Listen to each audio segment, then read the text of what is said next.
Good evening दोस्तों, मैं संदीप कुमार। मैंने आज आप सबके लिए लेकर के आया सर एक जबरदस्त एक मस्त टॉपिक सर, जिसका नाम है सर, नाम सुनोगे तो दीवाने हो जाओगे सर। क्योंकि पता है ना, आपके एग्जाम में कुछ पूछे चाहे ना पूछे, आपके एग्जाम में प्रत्येक साल ये सब चीज पूछा जाता है सर। क्योंकि आप अगर प्रीवियस ईयर का पिछले साल का क्वेश्चन अगर पूछा हो, अगर आप देखिएगा तो आपको पता चल जाएगा कि क्या सर ये हकीकत में आपके एग्जाम में आता है या नहीं आता है। देखिए सर, सबसे पहले पॉइंट है ना सर, कह रहा है क्या कि सिद्ध करिए कि 3+2√5 एक अपरिमेय संख्या है। अब देखो सर, सबसे पहली बात तो सोचो ना कि देखिए आपको पूछ देगा 3+2√5 एक अपरिमेय संख्या है, और आपको मैं बता चुका हूं कि आपका √5 एक अपरिमेय संख्या, √3 एक अपरिमेय संख्या है, √7 एक अपरिमेय संख्या। सर देखिए, दो ही टाइप के क्वेश्चन आपके एग्जाम में आता है, चाहे ये टाइप का होगा चाहे ये टाइप का होगा सर। लेकिन ये दो टाइप में से एक टाइप का क्वेश्चन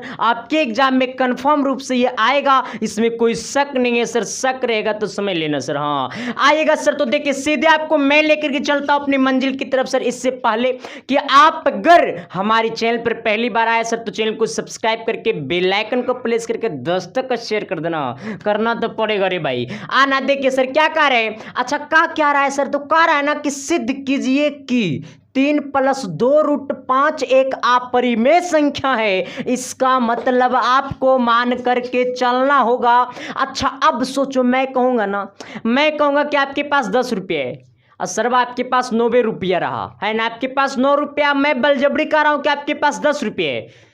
गोलगप्पे की दुकान पे जाना, 10 रुपया का फोकचा खाना, 1 रुपया का तेरे बाट लगा देगा सर। वो पैसा गिनेगा तो उसके पास 9 ही रुपया पूरेगा, क्योंकि आपके पास तो हकीकत में 9 रुपया था। तो यही बात ये है कि अगर ये कह रहा है कि सिद्ध करिए कि 3+2√5 एक अपरिमेय संख्या है, तो मान ना रे भैया कि ये अपरिमेय संख्या की जगह ना मान करके ये परिमेय संख्या मान लेंगे। क्या मान लेंगे? परिमेय संख्या। जहां पे वहीं पे एक बार हाथ उठा करके बोलो, अरे परिमेय संख्या।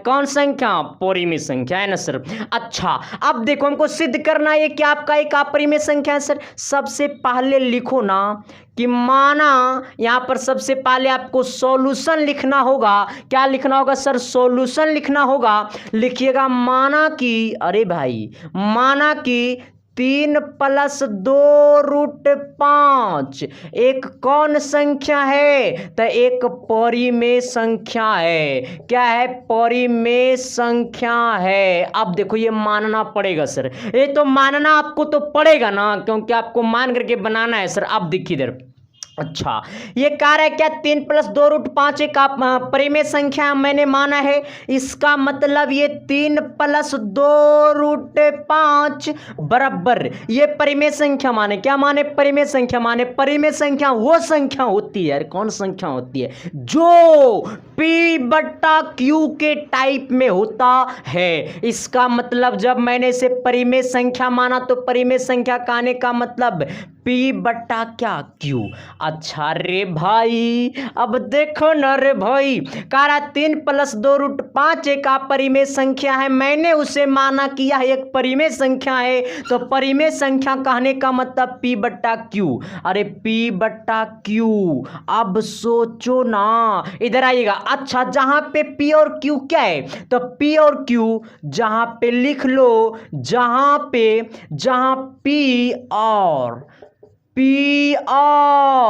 Q सह अभाज्य है। क्या? सह अभाज्य है। अब सोचो, सह अभाज्य संख्या किसे कहते हैं सर? कितना लोग को तो यह न मालूम होगा कि सह अभाज्य संख्या किसे कहते हैं। तो जहां P और Q सह अभाज्य संख्या है, सह अभाज्य संख्या है। अब देखो, तथा Q is not equal to 0, जहां पे Q का वैल्यू 0 नहीं होनी चाहिए। अब देखो सर, अच्छा अब तू सोच ना रे भाई, अगर Q का वैल्यू अगर हम 0 कर देंगे, P का वैल्यू 2 है, Q का वैल्यू 0 कर देंगे, तो 2/0 आंसर आपका कितना हो जाएगा?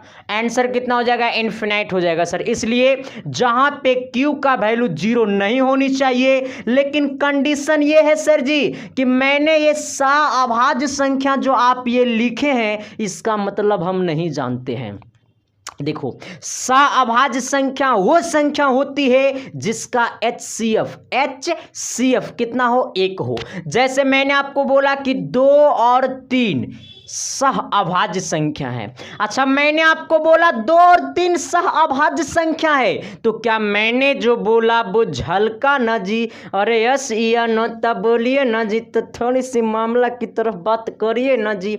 आना देखो, सबका ध्यान वहीं रहता है, मैं ध्यान यहाँ लाना चाह रहा हूँ, सबका ध्यान वहीं रहता है। दिख रहा, पसीना चुभ रहा है। अब देखो इधर सर, अच्छा, जहां पे 2 और 3 मैंने बोला कि सअभाज्य संख्या है। अच्छा, अब देखो, जिसका HCF कहे तो मासा क्या होगा रे भाई, मासा, यानी जिसका मासा कितना होनी चाहिए, 1 होनी चाहिए। अच्छा, अब देखो, क्या ये 2 और 3 का मासा 1 होगा? अच्छा, अब देखो, 5 और मैंने 7 बोलूंगा, 5 और 7 का मासा 1 होगा, HCF 1 होगा। तो इसी तरीका से सअभाज्य संख्या वो संख्या होती है जिसका HCF कितना होगा, तो 1 होगा, ठीक ना? अरे कितना होगा रे भाई, 1 होगा।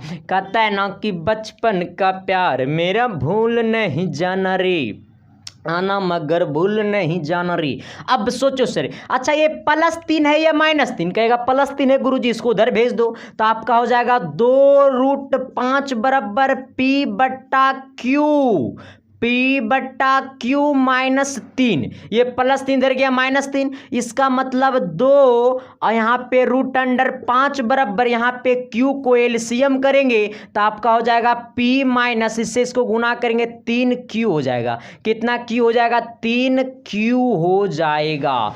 अब सोचो, ये आपका गुना में इन्हें जाएगा भागा में, अरे भागा मेरे भाई। इसका मतलब √5 बराबर P-3Q, P-3Q बट्टा आपका ये गुना में नहीं आएगा, भागा में, यानी कितना 2Q हो जाएगा। कितना Q रे भाई? 2Q हो जाएगा। अब देखो ये Q है, कुछ और मत समझना, जहां तहां नजर जाओगे तो कहां कहां पाओगे पता नहीं चल पाएगा। आना सर, थोड़ी सी आना। अच्छा, अब तो सोचो, यहीं से तो आपका कंडीशन खत्म हो गया। अच्छा, अब देखो, अगर मैंने आपको लिखा 5/8, 5/8 क्या है? 5/8 क्या है? तो ये 5/8 एक परिमेय संख्या, क्योंकि ये बट्टा के रूप में है। आपको मैंने लिखा 6/8, एक परिमेय संख्या, क्योंकि ये बट्टा के रूप में है। अच्छा, अब सोचो, ये P-3Q बट्टा 2Q। अच्छा, अब सोचो, तो ये वाला पूरा जो आपको यहां से यहां बट्टा में दिखाई दे रहा है, जहां P और Q जो पूर्णांक है, इसका मतलब P और Q के जगह कोई ना कोई संख्या होगा। जब कोई ना कोई संख्या होगा तो नीचे भी कोई ना कोई संख्या होगा, इसका मतलब ये बट्टा के ही रूप में रहेगा। इसका मतलब ये कौन संख्या हो गया? ये परिमेय संख्या हो गया। अरे भाई, ये ऊपर वाला क्यों मिट रहा है? आना, ये क्यों है सर? बाकी यहाँ मिट रहा, इसका बीबी से हम शादी करेंगे। आना सर, तो इसका मतलब, अरे भाई तो बढ़िया से लिखा ना क्यों यार, ये समझ जाना कि यार ये अब लग रहा है मुझे मेहनत करना पड़ेगा यार, ये ऐसे मानेगा नहीं। अब देखो सर, ये क्या है? आपका ये Q है। अब सोचो, इधर सोचना, तो यहाँ पे जो ये आपको दिखाई दे रहा है ना, P-3Q बट्टा 2Q एक परिमेय संख्या होगा। क्या होगा? परिमेय संख्या होगा। जहां पे यहाँ पे LHS में √5 है, तो √5 क्या है? तो √5 एक अपरिमेय संख्या है। अरे √5 एक अपरिमेय संख्या है, जहां पे P-3Q बट्टा 2Q एक क्या है? परिमेय संख्या है। अच्छा, ये LHS में आया अपरिमेय, ये LHS में आया अपरिमेय, RHS में आया परिमेय। इसका मतलब रे भाई, अगर ये भी आता अगर परिमेय, तब कहते कि 3 + 2√5 आपका अपरिमेय संख्या नहीं है, लेकिन आपका ये तो आ गया अपरिमेय संख्या और ये हमारा है परिमेय संख्या। इसका मतलब ये अपरिमेय, तो ये परिमेय, तो यहां पर नीचे में लिखना होगा, नीचे में लिखना होगा, क्या लिखना होगा? तो LHS में अपरिमेय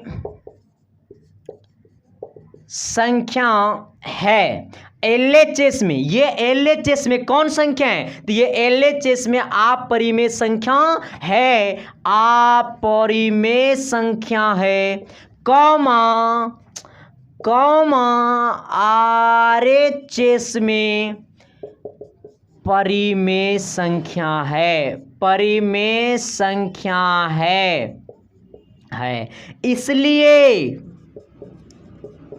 इसलिए आपका 3 + 2√5, इसलिए 3 + 2√5 एक क्या होगा, तो एक अपरिमेय संख्या होगा, एक अपरिमेय संख्या होगा। रे बालक बुझाया न, रे बालक न बुझाया, कलकला रहा है, पानी पड़ेगा पक्का। अब देखो सर कहता है ना कि अभी तो सफर शुरू हुआ है, अभी अंजाम पूरा बाकी है रे। हाँ अब देखो सर, तो इस चीज में आपको कोई दिक्कत नहीं ना। अगर कहेगा सिद्ध करिए कि आपका 3 + 2√5 एक अपरिमेय संख्या है, तो आपको इस तरह से सिद्ध कर देना होगा। जहां पे √5 एक हमारा क्या आया, ये LHS बोलते हैं, इसको बोलते हैं LHS। ये साइड वाले को क्या बोलते हैं, RHS बोलते हैं, तो पता है ना। तो LHS में क्या आया, एक अपरिमेय संख्या आया, कॉमा जहां पे RHS में क्या आया, तो RHS में परिमेय संख्या आया, इसलिए 3 + 2√5 एक कौन संख्या है, तो अपरिमेय संख्या है। यहां पर कोई दिक्कत, अरे मैथ पढ़ो, मैथ की भाषा में, हाँ हिस्ट्री और ज्योग्राफी की भाषा में ना पढ़ो सर। हाँ कितना मास्टर कहेगा लिखो। अतः मेरा मानना गलत हुआ कि 3 + 2√5 एक परिमेय संख्या। अरे भाई तेरा मानना गलत, तो यहीं से पता चल गया आपका मानना ही गलत हो गया है ना सर। तो देखिए सर कंडीशन है सर, मैथ को मैथ की भाषा में पढ़ना तो मजा आएगा सर। तो आप सबसे फिर मुलाकातें करते हैं सर कल की क्लास में। तब तक के लिए बाय। चैनल पर नए हो तो चैनल को सब्सक्राइब करके बेल आइकन को प्रेस करके बाकी दोस्तों को शेयर करना आपकी मर्जी है सर, करो या ना करो, बट मेरे तो पसीना बाहर हो गया। मुलाकातें करते हैं सर कल की क्लास में, तब तक के लिए बाय।